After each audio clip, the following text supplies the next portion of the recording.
Welcome to all of you that have made it in here. We have about 1 minute to allow the rest of our attendees to come on in. You've made it to the right place, to the presentation on Courage Under Fire. So, we have made it to the 9:30 hour. We're going to go ahead and get started. Thank you again for attending this session. As with all the other breakout sessions, we're going to share with you a message from one of our premier partners, Consolidated Construction. So please enjoy the video.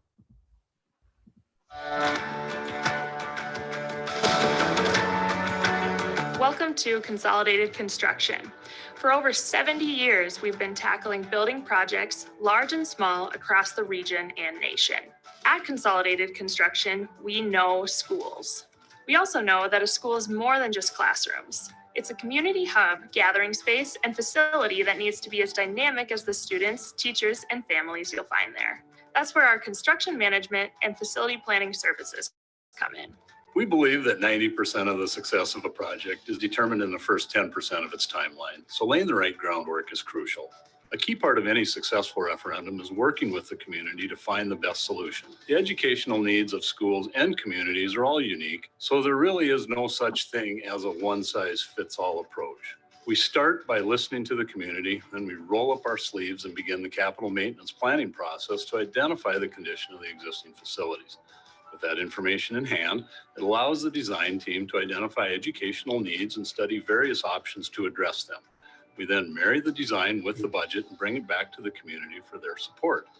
This helps schools evaluate their needs on every level, including space, security, and understanding their long-term maintenance costs. This approach melds important data on cost.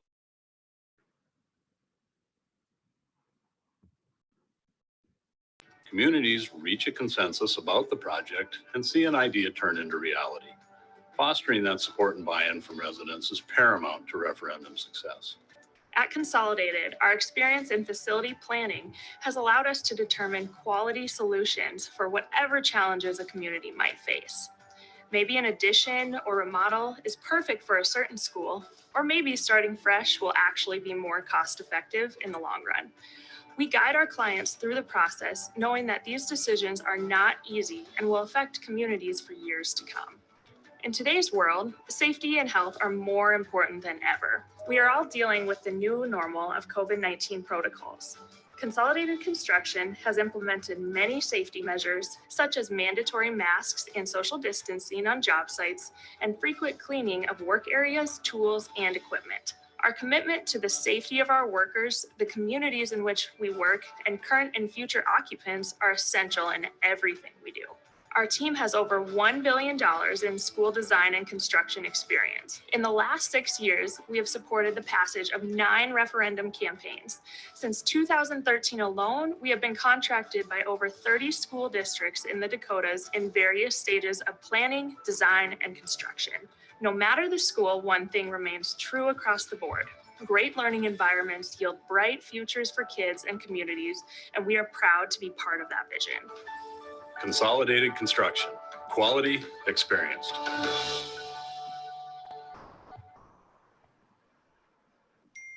Thank you very much for taking the time to visit with that. So now I am delighted to introduce to you our speaker for this breakout.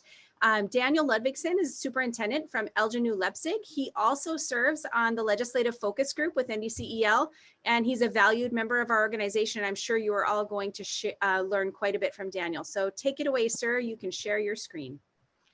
Good morning, everybody. If you are in this presentation, this is called Courage Under Fire, which is something that's been on my mind for a while, but with the whole era of COVID-19, I thought it was particularly relevant considering everything that we have been under. And I imagine that several of us have maybe come under fire related to something of late, or we have in the past, or perhaps we're worried it might be going on in the future.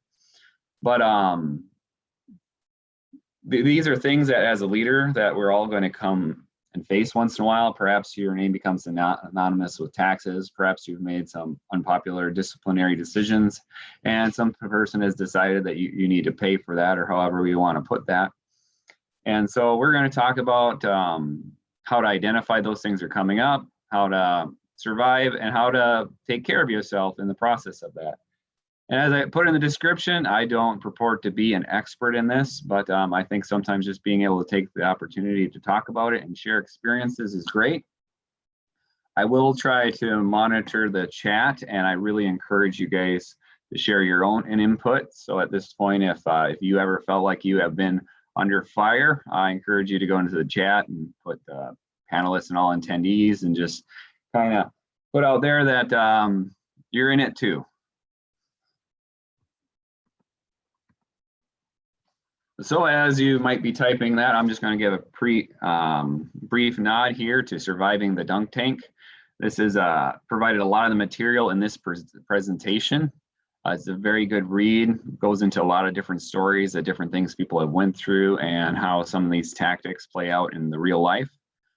There's also a link here to the Principal Center interview of the two authors of the book, Rebecca Coda and Rick Jettinger.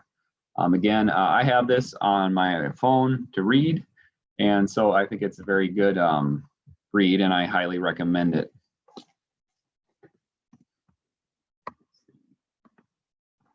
All right, my first slide. If you take a look at that picture there, have you ever felt that way? That you're in a room there with the proverbial fingers being wagged at you? It can be a very uncomfortable feeling and situation, but I think we all go through it sometimes. The chat button moved a little there, so thank you for those of you who have been sharing. A lot of times just that validity that we're not the only one can help a lot. So these are going to be 4 major points I want you to take away from this presentation. Right below this, first and foremost, I believe I have, oh wait, that's on the next slide. But remember when I talk about this, a lot of these things aren't going to be about you. So the first point I have here is you will never make everyone happy. And I will share here that one of my most difficult years as an administrator was when I was still trying to make people happy. I would do the things that I thought people wanted me to do, that they occasionally would tell me to do because I thought it would appease them. And I would just find myself criticized by something different. And then that brings me right into point 2, and it dawned on to me that some of these people were never going to be happy with me because I would do the exact thing that was recommended, and I was still doing something wrong, which drives me right into my third point. I remember vividly the situation where I was told that I wasn't bringing people into the school and I needed to do a better job of that. So we came up with this thing called Parents Night. And I even got the board members to volunteer to help run that so that I didn't have to ask more of the teachers. And it was very successful. We had that school loaded up with people doing all kinds of fun family activities. And then it circled back to me at some later point in time. And to be honest, it was from one of the people who made the criticism that I was putting my energy in the wrong places. And I remember just being floored because in my mind, I had knocked it out of the park, and yet it still wasn't the right thing. So as I put in there, you're still doing it wrong, even if you manage to walk on water. Please share in the chat there if you've had those circumstances where you can't do anything right, even when you are doing it right and perhaps even well.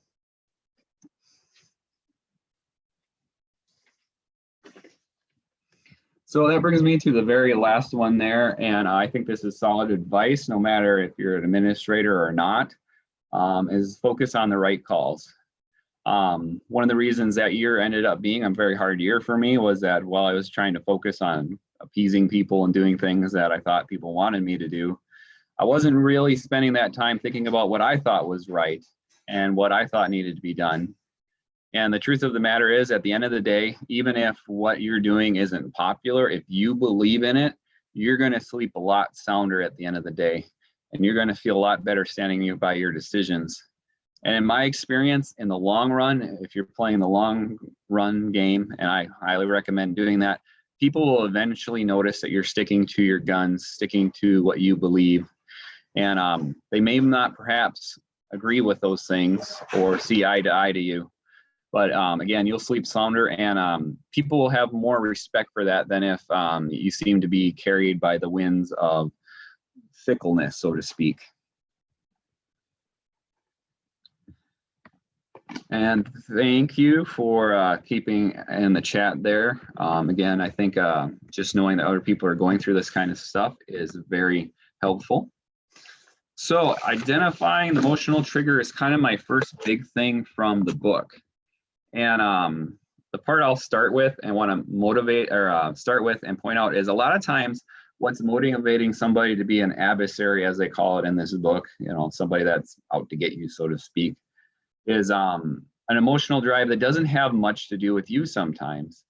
A lot of times it's something that's an internal reflection upon the person that's having this drive. Perhaps they have an insecurity.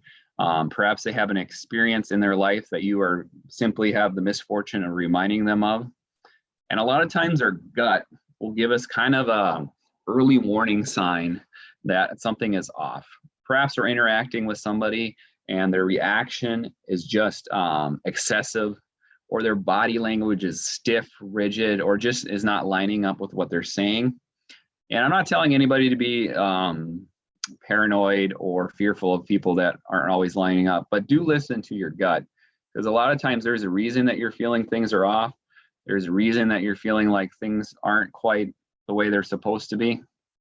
And if nothing else, sometimes it'll clue you into a problem to be addressed, but it can be a sign that you might be dealing with a situation that is driven by one of these 9 things I have listed here. Again, it might be an internal factor. Sometimes some of these people that come after you might have their own kind of dysfunctional thoughts, or they're dealing with their own problems in their life. And again, it doesn't have so much to do with you. Maybe they're struggling in their own personal life, and for some reason they see the situation with you as a reflection upon it. A lot of times they might not be fully aware of what their actions are doing as far as affecting others, and perhaps they don't even really care. And so sometimes trying to apply logic or sense to what's going on with a situation isn't always helpful, because sometimes you're dealing with people that aren't logical or sensible. If you're in the chat, if you've ever had the pleasure of dealing with somebody that you would probably describe as borderline cuckoo, feel free to share that. And I don't mean it in a literal sense, unless perhaps you've had that pleasure. And to be honest, I have had the pleasure of dealing with people that aren't logical, sensible, and whose thought processes aren't healthy.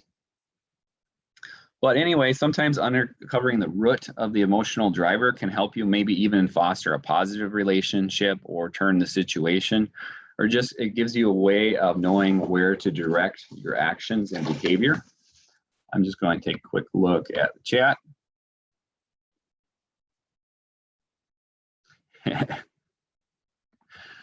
Alrighty, so I'm going to go through these. I'll keep an eye on the clock. I have a tendency to start talking fast when I get nervous, just FYI. But the first one, age-old jealousy. Perhaps the person is jealous of something you have that they don't, or something of that sort. And again, this isn't really about you. It's about something they perhaps want and they cannot have. I know in high school that I struggled with somebody who teased me excessively, and when it really came down to it, they were envious that I had 2 parents and it bothered them. And it's unfortunate that they handled it that way. So that goes all the way back to high school. You'll hear a little bit about high school with some of this. Revenge. Revenge is something that a lot of you, I bet, have dealt with. You've dealt with somebody that feels the need to get back at you. And to put it simply, I believe revenge is a way somebody can justify their actions against you and say it's all right because you did this thing. Perhaps you had to discipline their child and they don't agree with it. Perhaps they blame you for their friend leaving the school district. Whatever it is, sometimes it's also they believe that you're attacking a belief they have. So say it was that friend, you know, you don't mess with my friends, and so thus becomes a powerful driver for them to get back at you, so to speak. And a lot of times statements people can make can reveal what might be driving their revenge mentality, such as accusing you of being insensitivity, questioning your morality, nitpicking mistakes can sometimes reveal kind of like where the source of that might be coming from. Next one's fairly straightforward, connectivity or association. So perhaps you are simply associated with somebody that this person has a problem with. I once had the delightful experience of having 3 supervisors, 2 of which were at odds with each other. And because I was seen as sort of in one person's corner and not the other, the one would often support me, validate me, and kind of fight with the other one, while the other one try to pick me apart. And you know, I really hadn't done anything to either party, really. I just happened to end up being kind of a bit of a chess piece in the middle. And that's kind of the characteristic of this one. This isn't something you necessarily did to anybody, and sometimes you don't even know what your connection to the person is, and sometimes you won't find out. Skepticism and validity has to do with kind of questioning your qualifications as a leader. But in that, a lot of times this doesn't have so much to do with necessarily their true thoughts about your qualifications, but rather a lot of times they see themselves as more qualified, harder working, or whatever it is. And perhaps a little bit of that jealousy boils in, and they can't see why you have the position instead. A lot of times these types of people have this need to one-up their colleagues, and they want to be seen as the best and have a high need of validation. And sometimes they enjoy seeing others struggle. So these are some ways you can kind of identify an emotional trigger related to that. Then I'll move into discrimination, racism, and nepotism. In our politically correct culture, we like to pretend these things don't exist and they never drive behavior. But I think many of us have had experiences where when we reflect on this, that it's at play. And I will say that, you know, nobody's going to come out and say that they're racist. Nobody's going to come out and saying they're discriminating against you. It's just when you kind of look at the behavior, it doesn't measure up. An example I have is I had a teacher once that was being accused of things like taking pictures in the bathroom, having an ill temper, and various things that when I compare them to some of my other staff, I could very easily tell that they weren't being held to the same type of standard. And I genuinely believe when it came down to it, it was a racist situation. And in conversations with some of the people that would come after this teacher, you know, I'd allude to the fact that I thought their judgment seemed a bit disproportionate, and usually they caught on and would say, no, this doesn't have to do with any sort of bias. But it exists out there. Biases are a part of human nature, unfortunately, and as leaders, it's something we should keep in check. Our brains are simply programmed to kind of categorize people and things like that. So it's important to be cognizant of it and realize it does happen. Now with nepotism, it's not far behind like racism and discrimination in that, you know, it's that things that don't have to do with a person's qualifications and stuff that's driving the decisions. And there'll be people out there that might insulate themselves in their positions as a board member or a teacher or superintendent or whatever, by having people around them that they're related to or their friends. And a lot of times this is a way to insulate bad behavior and allow it to persist. Being held accountable. I am sure a lot of you, any of you that are administrators in this session, can relate it to accountability being a driving factor. A lot of times if you're starting new somewhere and somebody has gone a long time with being excessively harsh with students or allowed to take the leftovers from lunch and go downtown and share it with their friends or whatever it is. I mean, I'm sure if you have any interesting stories, feel free to throw them in the chat. But quite simply put, nobody enjoys being held accountable. So if somebody's been getting away with something for a long time and you come along and say, hey, that's not right, that's against the rules or whatever, they're not going to shake your hand and say thank you very much. They are probably going to be very upset about that. But it's an important part of leadership, just you'll probably encounter it. Entitlement.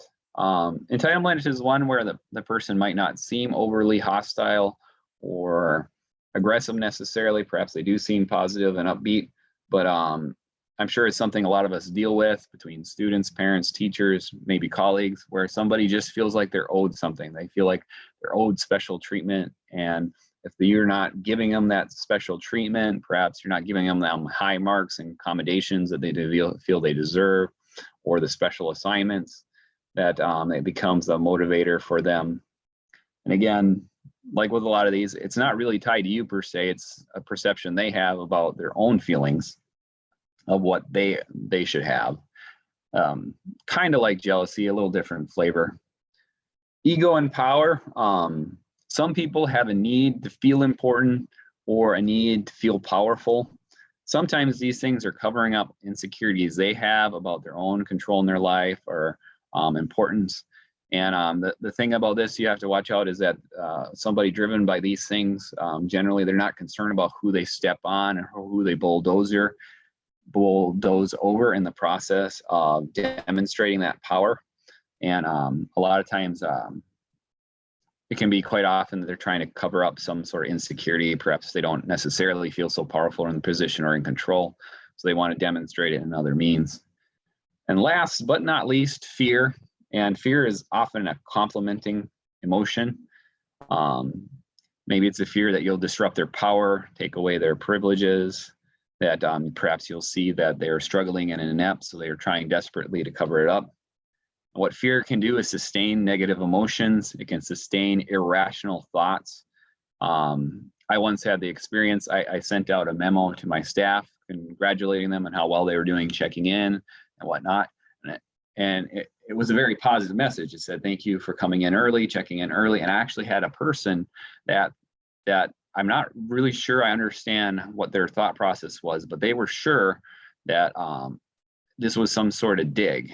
And I remember having to go to them face to face and saying, no, genuinely, thank you for coming early. Thank you for punching in early. There's no underlying cut here. And they had a lot to do with fear and mistrust that came before I did. So their experience with administration and those people in charge have been very negative. So they took something that was seemingly positive and took it negative. And like I said, I can't understand what about the message would have done that. We'll kind of wrap up this particular side with these things are all interconnected. And a lot of times it's not like there's going to be one emotional driver in play and not some other. And sometimes you won't be able to tease apart which ones are at play, because somebody who's in an adversarial mindset is not going to come out and say that I'm jealous of you, I'm entitled to things. A lot of times they might perhaps replace it with other statements, and you'll probably have to tease apart things they say that might hint at what their real motives are. But with this, I also want to identify or point out that it's also important to reflect upon ourselves, because I don't know about you, but when I'm put into an adversarial situation, these 9 feelings are something that can be easy to fall into. It can be easy to fall into fear. It can be easy to fall into wanting to get back at people. And these things have a way of eroding some of our integrity, which will really damage our ability to be effective leaders and just not healthy. So, also sometimes these things are simply signs of some poor culture and some dysfunction in your organization. So sometimes it's not necessarily adversarial, but sometimes it's a symptom that things need to change. I'm going to take a quick look at our chat here. Thank you again. I see 8 more.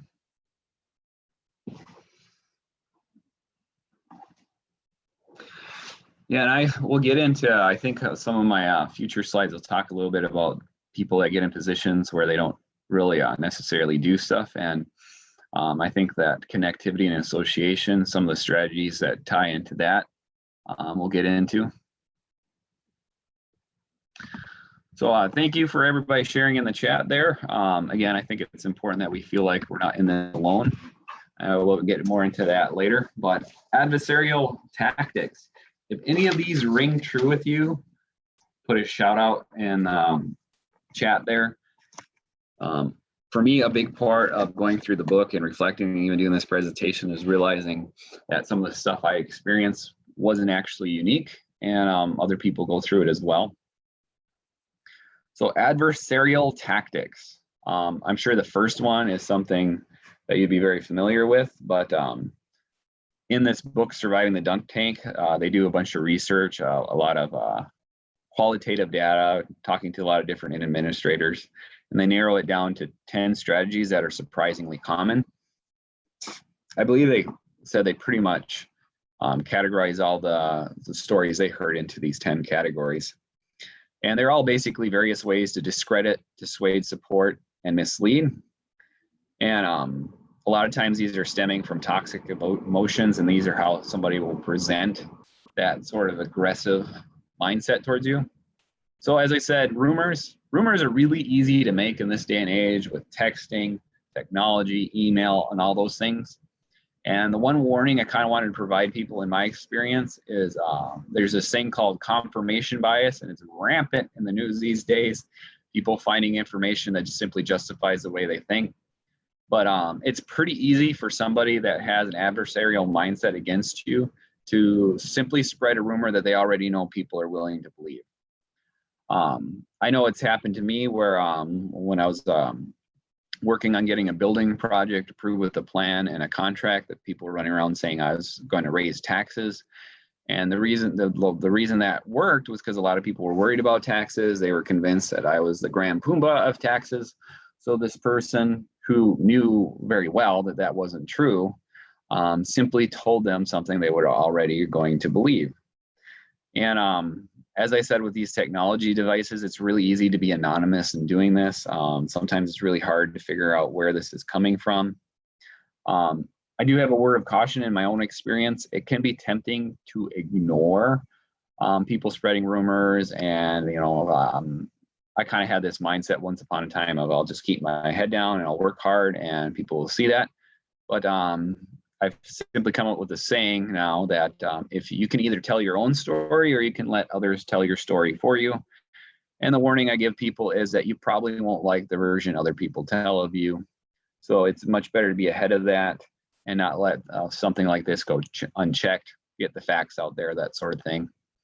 It's not always easy to fight, but I have found that just trying to ignore it generally doesn't work so well either.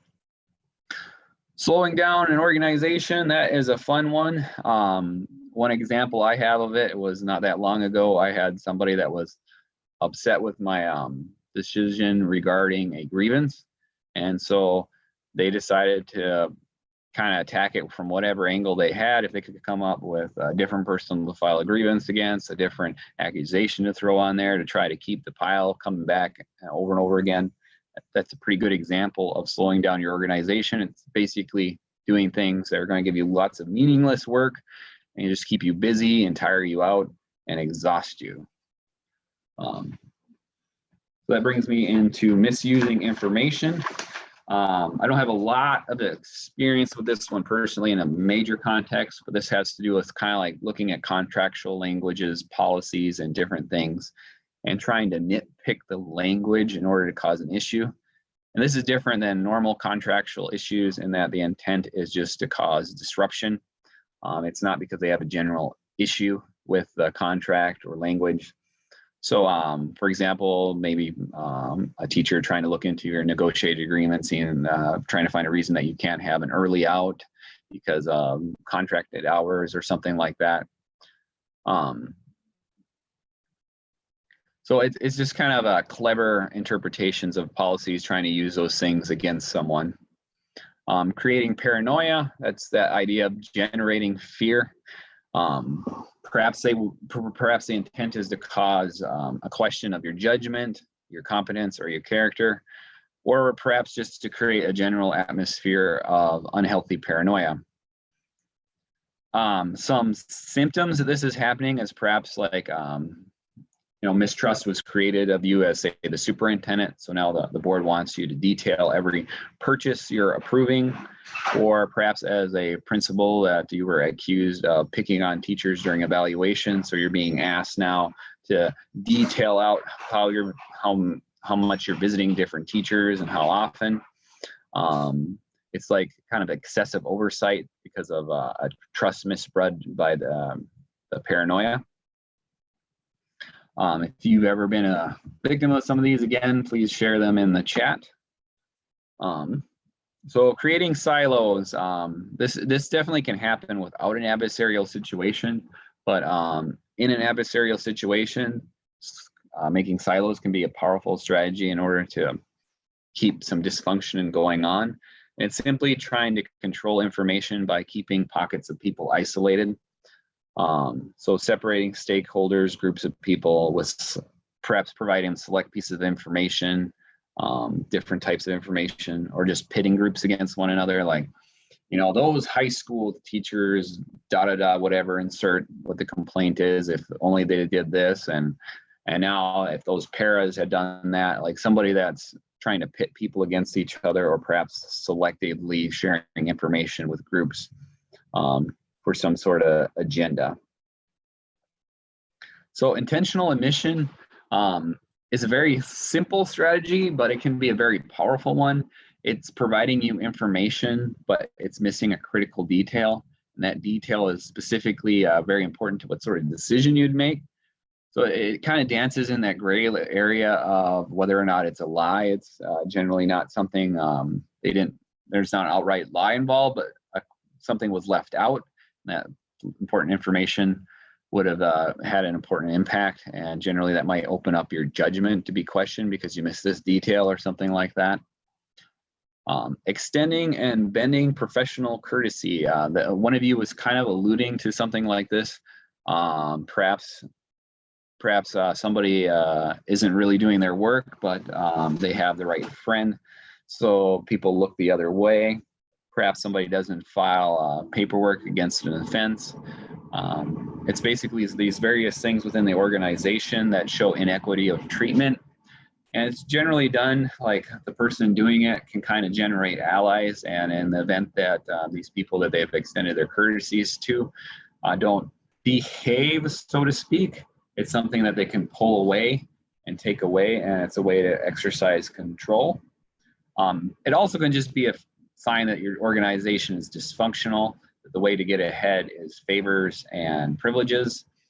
And again, being held accountable isn't something that makes people really super excited. So sometimes changing that thing can be hard, and I'll get probably into that a bit more in a later slide. Nepotism, I addressed that a little bit in the previous slide, but a lot of times if somebody surrounds themselves with friends, relatives, that sort of thing, they can sometimes insulate their own bad behavior or perpetuate something that they want to see go on.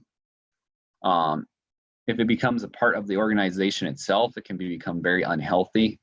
You can find people getting into positions they're not qualified for, that they don't do well, as somebody alluded to there. And people aren't being picked due to their qualifications, work ethic, that sort of thing. And the way to get ahead doesn't become the kind of job you do, it's who you know. And then deflection. Deflection is something we see in all arenas of life. It doesn't have to do with being an administrator, teacher, parent. We see it everywhere. And it's a pretty simple strategy. And we've probably done it ourselves. I know I've had, where somebody is feeling attacked. So their strategy is to draw your attention to somewhere else. So one example I've written down for myself here is, say that a teacher is being criticized for having poor classroom management skills. And instead of reflecting on what they could do better, they say, well, if the principal had a better disciplinary procedure and was more on top of these things, then we wouldn't have a problem at all. Or take a look at the teacher next door. That, like, I hear kids shouting, like they're shifting the attention away from themselves to a different problem. And I found a lot of times this is, like I've been saying, a reflection of the person. Perhaps they don't feel like they can do a better job. Perhaps they feel like they're drowning, and they feel like the only way that they can keep their position, keep their sanity, is to throw somebody else under the bus. They're going to save themselves. They'll throw that bait out there. You'll take it, and they'll be okay for now. Maybe they don't really know that they're doing it for that reason, but a lot of times just deflection has to do with the vulnerability the person feels and trying to direct you somewhere off that. Now, I said it a little bit earlier, but a lot of times these can simply also be signs that your organization is dysfunctional or that you have a toxic culture. A lot of times there isn't like a single person or entity creating this environment or collection of circumstances. Perhaps it was a long road where little steps were taken and things weren't kept in check, and they kind of progressively spiraled out of control. Perhaps your different groups of people in the building started falling into silos, and because of that, they started misusing information, deflecting things, and then extending professional courtesies and stuff in order to like maintain their own self-preservation. So these are also good things for us to reflect on as a leader if they're going on. Like, are they a sign that we don't have healthy ways of dealing with problems, that we don't have healthy ways of looking at advancement and improving and growing ourselves? Or do we have kind of a culture of gotcha and trying to find fault in one another? Want to take a quick look at chat here.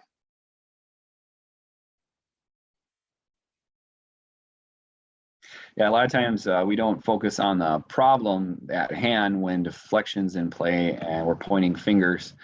So instead of addressing solutions, we're simply trying to find the next witch to burn. And that is very unhealthy.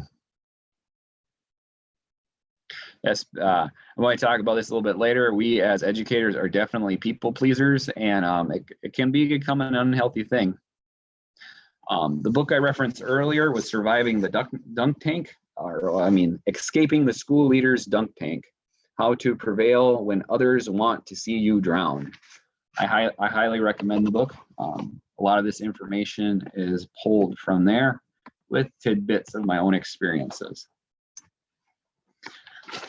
So let's see. So recognizing connections between people can become very vital in navigating some of these situations.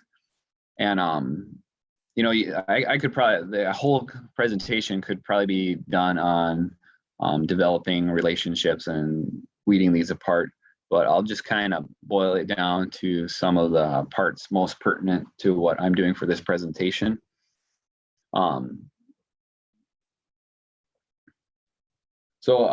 Seeing how people are connected can kind of help you see how things are developing and what sort of catalysts might be involved. So the first item there is like attracts like. It's pretty simple. People with a similar mindset tend to congregate with other people that have a similar mindset. As a leader, I do want to warn people that like it's something that you do want to keep in check in yourself. If you're only surrounding yourself with yes people, so to speak, or people that only think like you, you're not really going to have a wide perspective, and you're going to miss things.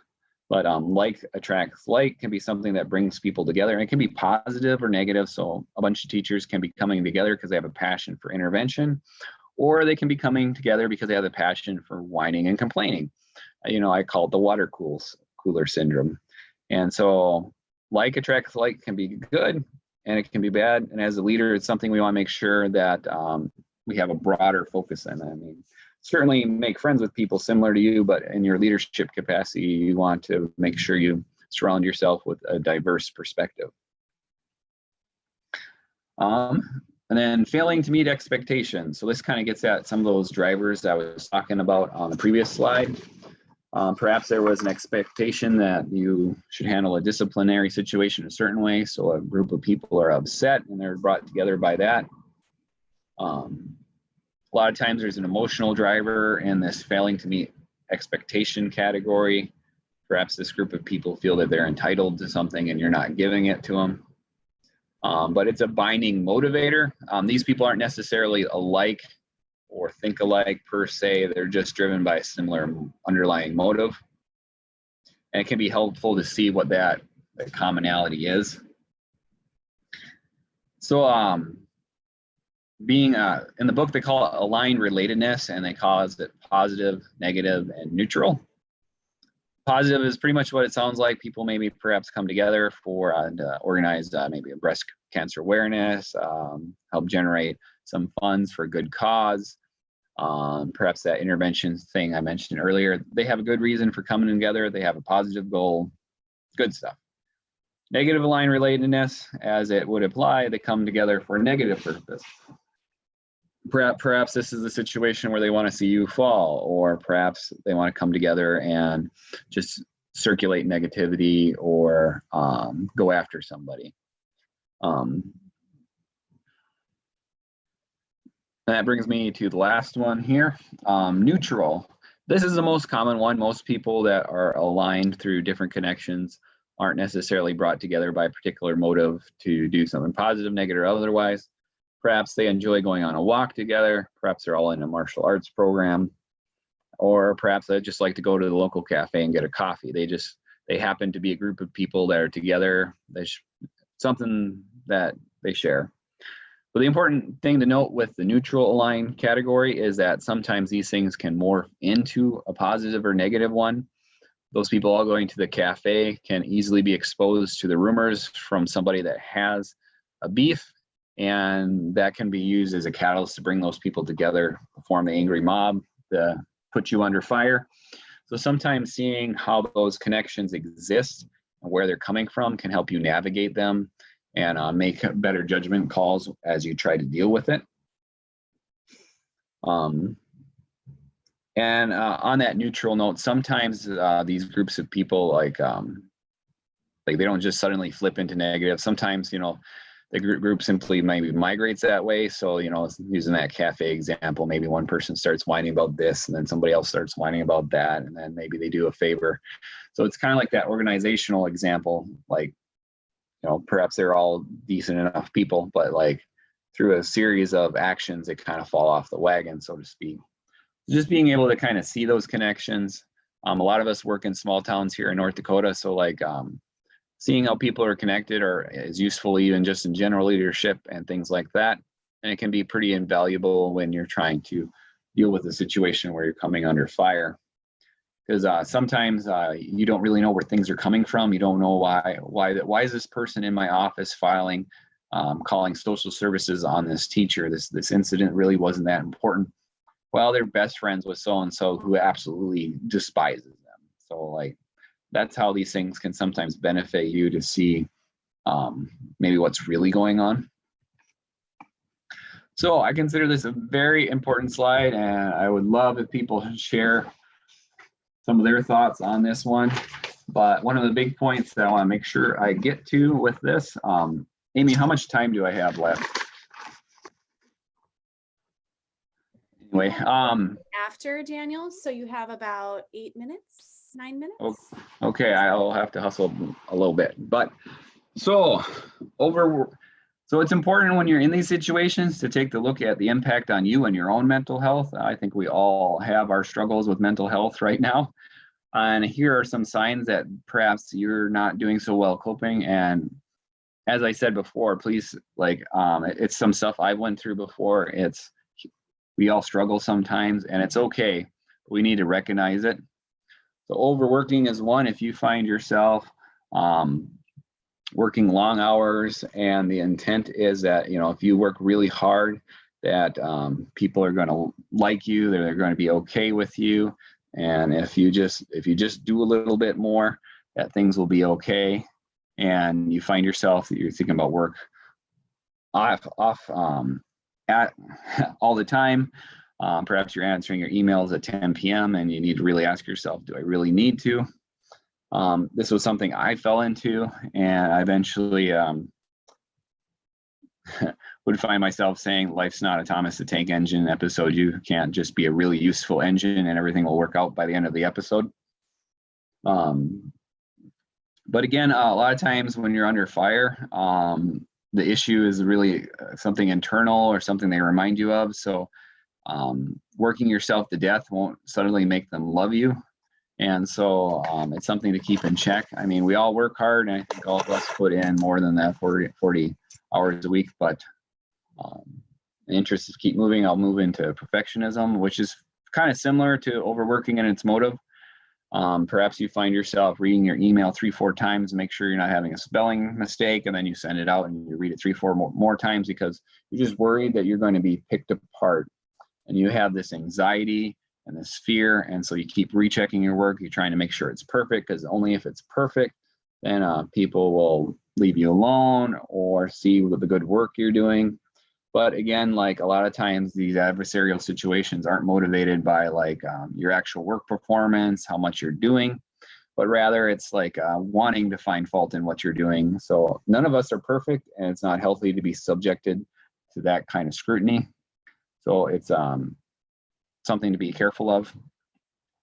Seeking revenge, that is one to kind of reflect on. Sometimes when you're under a lot of scrutiny and attack, you want to strike back. And a lot of times, like in our positions, if you're a leader, you don't really have the option of quote unquote sinking to their level. So somebody may be using rumors and lies, and it may even not be that terribly hard to discern that that's what they're doing. But if you resort to similar tactics like yelling at a board meeting at a board member who's yelled many, many times, chances are you will come under a lot more fire for that one little slip up than they did for doing it over and over again. It's just a pattern I've seen over and over again. So you'll also feel better if you keep to the high road and you stick to your own morals, like I've said before. Martyrdom. Somebody in the chat mentioned this before, but sometimes as educators, we have an unhealthy relationship with sacrifice, and we want to put everybody's needs in front of our own. And sometimes we put our own health last. Sometimes I call it Superman or Wonder Woman syndrome. We think we're the only ones that can save the day. We have to be there, or the school's going to burn down. I know that's a joke my wife likes to make to me a lot of times. See, school's still standing. It's all right that you're gone a day. But a good way to check that if you're falling victim to martyrdom is if you have a need to that if it makes you feel like you're better, that you're working harder than other people, or that you need people to see that you're working harder, or that you are suffering or carrying the biggest workload, or perhaps you want people to think you're irreplaceable. Unfortunately, at the end of the day, we can all be replaced. That's just a sad truth. And falling into martyrdom and sacrificing your own health and sanity is not going to make that a good thing. Advancement. I'm not sure how pervasive advancement is, but some of us, perhaps we're seeking a principal role, trying to get into superintendency, whatever it is, trying to get to the next step. And because we're so focused on getting to that next step, we're willing to put up with very bad situations. We're willing to take those crap job assignments. And the warning I have is that people sometimes see this and they take advantage of it. They know that you really want to be a principal, so they're going to give you all the crap jobs because they know you're just going to deal with it. And you just have to be able to step back sometimes and say, is this really worth it at this point? Self-medicating. Self-medicating doesn't necessarily just mean that you've gone down the dark side of drugs and alcohol, or that perhaps you find yourself on a lot of antidepressants and anxiety medications. And again, this is not meant to make people feel bad, but to recognize that perhaps you're in a bad situation. But I know in my own experience, I had a time where I was getting a little too wrapped up in my phone, drinking lots and lots of caffeine. Perhaps you might excessively eat, or like just engaging in kind of self-destructive, non-productive behavior. And the easy way to kind of self-check for it is like, are you doing this to kind of escape from the situation for a little bit, just to stop the rapid thoughts in your head and just kind of give yourself a temporary reprieve, and emphasis there on temporary. On this note, I strongly recommend listening to your loved ones. A lot of times they can see that perhaps your mental state is deteriorating, that you're struggling with things, and sometimes you're too close to it, you're too immersed in it, you're too much in survival mode to see that you're not doing well. So I'll move that into chronic stress. Chronic stress can have a lot of symptoms. Not to sound like a bad drug commercial, but frequent headaches, persistent fatigue, trouble concentrating, rapid disorganized thoughts, difficulty sleeping, changes in appetite, and digestive issues are all common. It's not all inclusive. I do want to mention this day of COVID and whatnot, chronic stress can be wearing to your immune system. I know I have a tendency every once in a while to overextend myself, and then I find myself struggling to recover from a cold or a simple bug.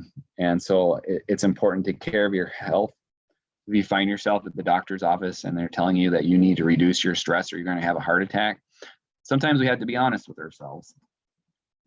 Okay, and I'm going to skip reading the chat, and there'll be a link to my slide notes here because it looks like I'm about out of time, because I kind of want to get to this one here briefly. But I know none of us want to hear it, but it's sad but true. You cannot always win. And sometimes it's a matter of these two questions. Is it worth it, and can you prevail? Like perhaps you're in a situation where your reputation is being damaged, or your mental health is deteriorating, or it's affecting your marriage.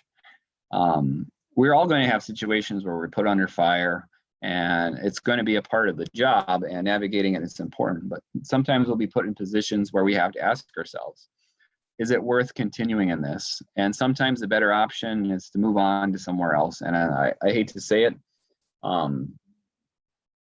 but perhaps what you need to do to battle the rumors that were made is too great, or too much damage was done, or you're just not happy where you are anymore. Like the martyrdom thing. We all like to think of ourselves as irreplaceable, and even the best of us, if we leave work tomorrow, they'll find somebody else to do the job, and they're not going to write on your tombstone that you came to work an hour early and you stayed an hour late. So we need to take time to take care of ourselves. And I think in this era of COVID and all this stress with mask, no mask, riots, those sorts of things, that we do need to make sure that we're taking care of ourselves, because we're not good to anybody broken down, wore down. Because one thing that you'll see if you're suffering from this kind of stress is that your decisions start to suffer, your thoughts become rapid, and you start making more and more small mistakes, which generally, if you're in that under fire situation, makes it easier to pick at you. And last but not least, when dealing with a very toxic environment and trying to change it and being under these tactics, sometimes it can eat at you as a person, and you start to do those things yourself. You start doing those favors and rumor spreading, and perhaps the environment is just not good for you as a person. I'll take a quick look at the chat here because I think I'm out of time. Let's see.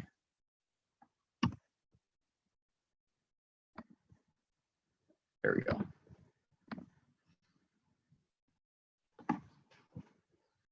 Yeah, I'm worried about the future of education with everything COVID's bringing to us.